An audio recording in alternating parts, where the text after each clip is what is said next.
Azad Samaj party के सदर और एमपी चंद्रशेखर ने सलाम टीवी से खास बातचीत की है। इस मौके पर उन्होंने कई मुद्दों पर अपने ख्यालात का इजहार किया।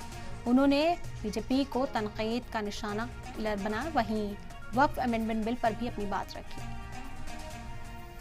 दो राज्यों के चुनाव का बिगुल फूंका जा चुका है, जम्मू कश्मीर और हरियाणा। हरियाणा में लगातार नए समीकरण बनते और बिगड़ते नजर आ रहे हैं, लेकिन नया समीकरण इस वक्त देखने को मिल रहा है जेजेपी यानी दुष्यंत चौटाला की पार्टी और आज़ाद समाज पार्टी यानी चंद्रशेखर आज़ाद की। मेरे साथ चंद्रशेखर आज़ाद इस वक्त मौजूद हैं। चंद्रशेखर भाई, कहा यह जा रहा है कि आपने आज ऐलान किया और आपसे ही सुखबुगाहट आनी शुरू हो गई कि जो बीजेपी के साथ दिए थे आप उसका साथ दे रहे हैं, जबकि आप सरकार के विरोधी हैं, बीजेपी के विरोधी हैं। फिर उसके बाद भी जेजेपी के साथ जाने की कोई वजह?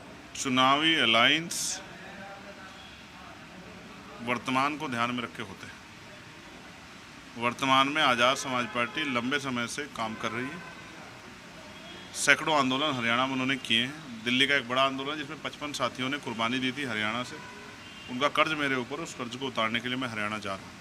उन्होंने मुझे इन्विटेशन भेजा कि आपको आना है। दुष्यंत जी 6 महीने पहले भारतीय जनता पार्टी से अलग होकर चुनाव लड़े लोकसभा का।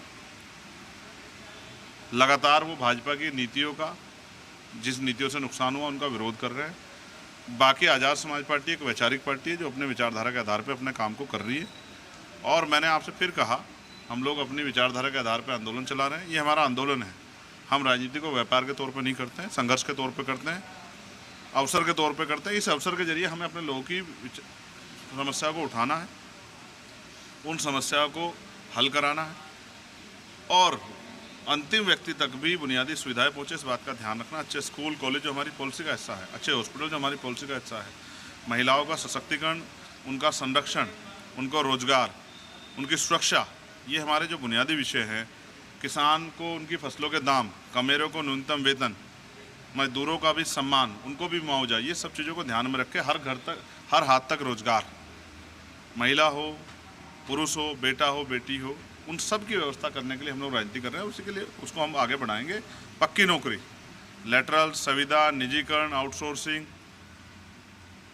इस झूठ को ख़त्म करना और पक्की नौकरी दिला के लोगों के घरों में खुशहाल लाना, ये हमारा लक्ष्य है। 2019 जैसे समीकरण अगर खुदा न खास्ता बन गए तो फिर क्या?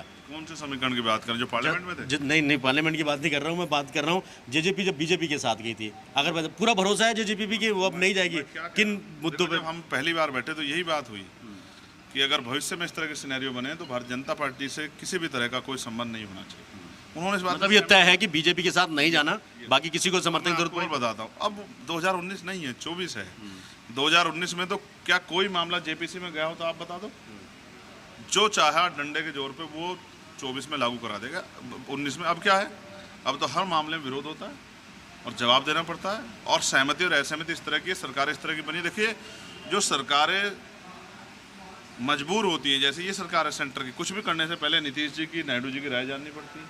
मतलब आप कह रहे हैं पहले 10 फैसले करने के लिए एक बार सोचते थे, अब एक फैसला करने के लिए 10 बार सोचना पड़ा। इसीलिए अलायंस इसलिए बनते हैं। अलायंस और मुझे विश्वास, जनता का आशीर्वाद मिला तो हरियाणा में भी इस तरह की सरकार बनेगी जो जनता के हितों के लिए काम करेगी, जहाँ तानाशाही नहीं होगी और सभी का सम्मान होगा। सभी को अच्छे मकान मिलेंगे रहने के लिए, खाने के लिए अच्छी रोटी मिलेगी, पहनने के लिए कपड़े मिलेंगे, शिक्षा व्यवस्था, स्वास्थ्य व्यवस्था अच्छी होंगी, हर घर तक, हर हाथ तक रोजगार पहुँचे। दो अहम सवाल, जम्मू कश्मीर आप लोग जा रहे हैं लड़ने के लिए, इसका फैसला पार्टी करेगी। वक्फ बोर्ड पर आपका स्टैंड वैसे तो क्लियर आपने किया था, आपने कहा था कि मुसलमानों का एक मेरा पास है, तो क्या कुछ अनकॉन्स्टिट्यूशनल होगा, किसानों, कमजोरों, मुसलमानों, गरीबों, दलितों, पिछड़ों, बुद्धिस्टों, सिखों, जैनों के अधिकारों पर कुठाराघात होगा, उनकी धार्मिक स्वतंत्रता, हम लोग उसका जबरदस्त विरोध करेंगे। ये हमारा काम। ये इसी का नतीजा कि जेसीबी जब गई, ज्वाइंट कमेटी ऑफ पार्लियामेंट की जब गई, तो अब सबसे बात हो रही है।